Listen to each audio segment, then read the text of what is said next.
Hi guys, Freddy here. Welcome back to the desktop for another rules breakdown, and this time I'm going to be covering the Serenity role-playing game. Now, I've covered this before in a retro RPG, but it was so long ago that I actually had to go and look on my channel to see whether I had actually covered it. I did it some 2 years ago now. Wow, the years are clocking past. But this is the first edition, basically, because they released the Firefly role-playing game later, which uses an updated version of the rules. Serenity uses Cortex, and Firefly uses Cortex Plus as its rule system. Now, I don't have Firefly, so I don't know what the differences are, but I believe they're fairly similar. So this might cover some Firefly stuff as well, but I would look at the rules to be sure of that.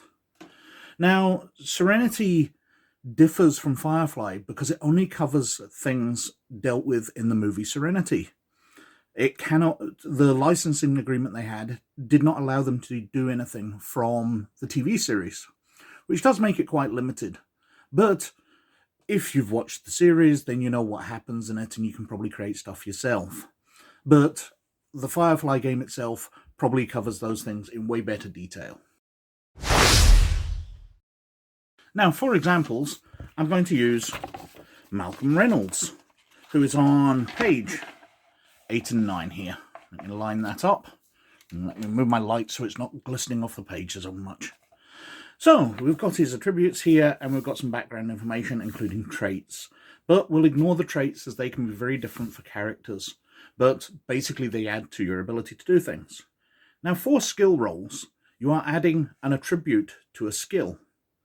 So, if Malcolm is using his animal handling to ride a horse, it's probably going to be his strength to control that, plus his animal handling.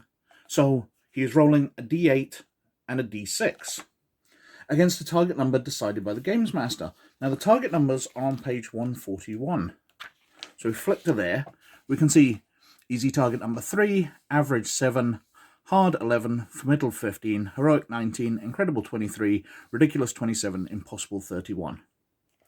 So you're rolling against that target number. You may have traits which modify the roll, but basically you are rolling attribute plus skill. So he's rolling a d8 plus a d6. So we roll the dice, and we get 4. So basically anything except easy Mal has failed at. Now, various modifiers in the game may change your dice rolls up or down according to the step system. So Malcolm, for instance, has a strength of d8. But on page 144, we can see the dice steps. So above his d8, if he gets his dice modified up for some reason, he's rolling a d10 instead. Or if he's getting modified down, it's a d6. And once you get up to a d12, you're rolling d12 plus d2, d12 plus d4, up to 2d12. Also worth noting are plot points.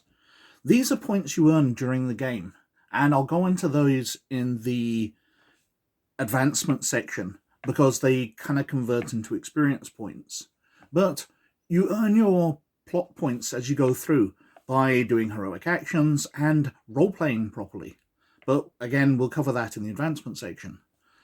And plot points can add directly to your skill rolls.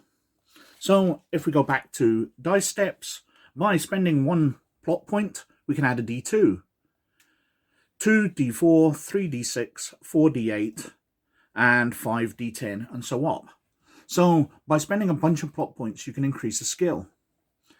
Also, if you fail a roll and you really want to succeed, after you've rolled the dice, because the plot points can only be spent on dice before you roll, you can add plot points directly on a 1-for-1 basis. So if you come up with something 4 points short, you spend 4 plot points and that makes you succeed. Now, initiative in Serenity in the Cortex system is based on your agility plus your alertness. So Mal here rolls 2d6. So we roll, we get a 6, and we roll and we get a 1. So he goes in 7. Now, going in 7, he goes before people in 6, 5, and 4. He goes after people in 8, 9, and 10. And initiative's that simple. Whoever rolls the highest goes first. Now, you can take extra actions, and that involves staging down your skill level that you're using for every extra action. So if Mal here is shooting and dodging in a combat round, then his skills are going to be staged down 1. So the D6 agility is going to be staged down to a D4. Now for combat, you're using your agility plus your combat skill. So Mal here has a gun skill of D6, but he has specialization in pistol and rifle. So with his pistol, he's using a D6 plus a D12. So a D6 plus a D12. And he's rolling them. Now if he's firing against a stationary target, he's only looking for a target number of 3. If he's shooting at an opponent who's moving, then they're going to be using their agility to dodge. If they're dodging by using a full action, then they're going to be using their agility plus their dodge skill. Well, Malcolm doesn't actually have a dodge skill. But that creates the new target number, and it's a direct roll versus roll comparison. But the result is very important, as any points over your target add on to your damage. So if Malcolm here rolls his dice and he gets a 12, and his target rolls their dice and they get an 8, Malcolm has 4 successes over, or 4 points of success over, which carries on. Now, target numbers can go up and down.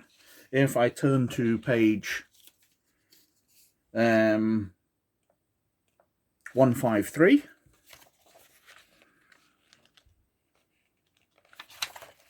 we can see modifiers here for cover. So if someone's in light cover, then the difficulty is +4. If they're at range, then there's various modifiers. If you're doing a cold shot to try and hit them somewhere, then you've got modifiers there. So a +4 is +4 to the difficulty, so it adds to your target's dodge. But these ones are skill steps. So if you're shooting at someone at medium range, then your skill step's going down too. So if you're rolling a D6, you're now only rolling a D2. Now, when you carry on to the damage, as I said, any points over on your skill roll carry over to damage. And they are split between stun damage and physical damage. If we look at the character sheet here, we've got life points for wounds and stun. And they count down other ways. So if he got 4 successes, then his target would be getting 2 wounds and 2 stun. But then the rest of his damage depends on the weapon. So if we turn to the weapons section, which page 79,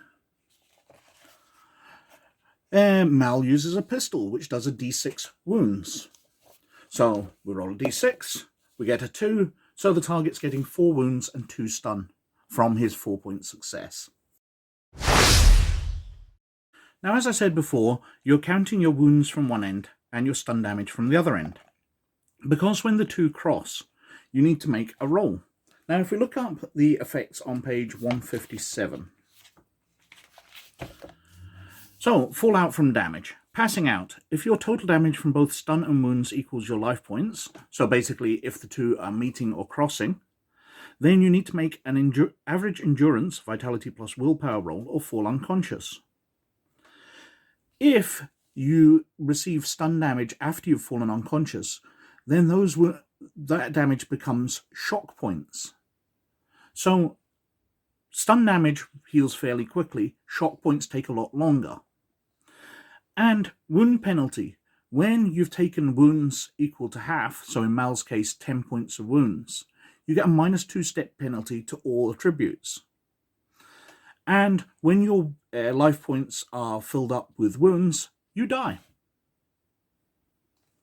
But because you're making passing out tests every time you take damage after the stun and wounds have met, there's not a great chance of a character lasting through to actually dying. They're more likely to be on the ground and maybe taking some shock points to take a long time to heal, rather than being killed outright.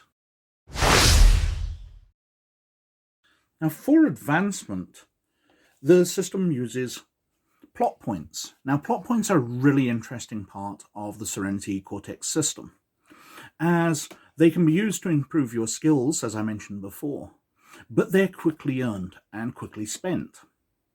So a character, as well as being able to burn them to improve dice rolls and improve final results, they can earn them quickly by doing various heroic actions and by doing things which are in character but negative to the player. So somebody playing Jane, who is a bit of a loudmouth character. He's a mercenary, but he's known to do things which are self-harmful. So the example given in the rules is if Jane goes out and gambles away all his money, then he will get plot points for that, because that's very much in character for Jane. Also, if Jane then comes back and breaks into one of his crewmates' cabins and steals their money, he will get a lot of plot points for that, because again, it's negative to the player because the other players are going to be upset and annoyed, but it's going to earn him plot points. Now, plot points carry on through the game as you earn them quickly and you spend them quickly, but at the end of the adventure, you can convert them into advancement points. If I turn to page 37, you can see advancement points.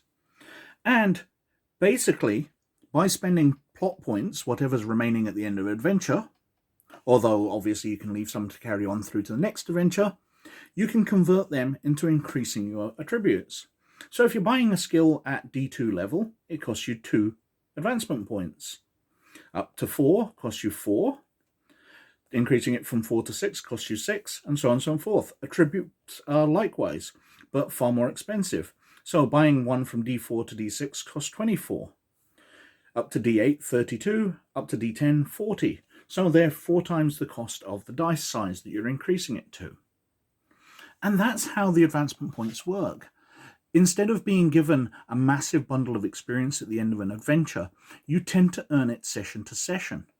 And I think that's a fantastically interesting idea, because if you receive experience at the end of an adventure, which you can keep and spend to make better dice rolls, like in the first edition Shadowrun, you don't tend to. You want to buy something permanent with it, then waste it on something temporary.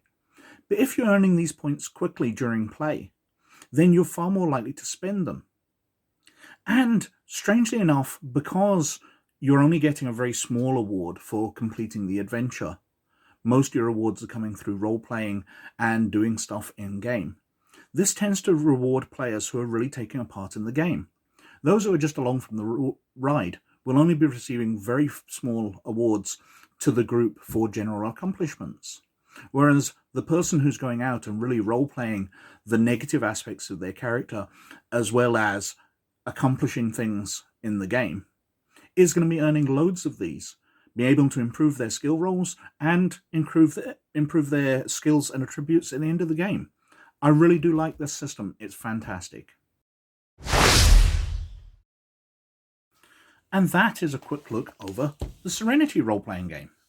Now, it's been a long time since I covered this. I was keeping it aside for a rules breakdown for an occasion like this when I didn't have anything else to cover. Because I don't have any of the other source books. I do have the Games Master screen here, but I'm not sure that's worth doing something over, because really all it comes with is the Games Master screen and a large map of the system.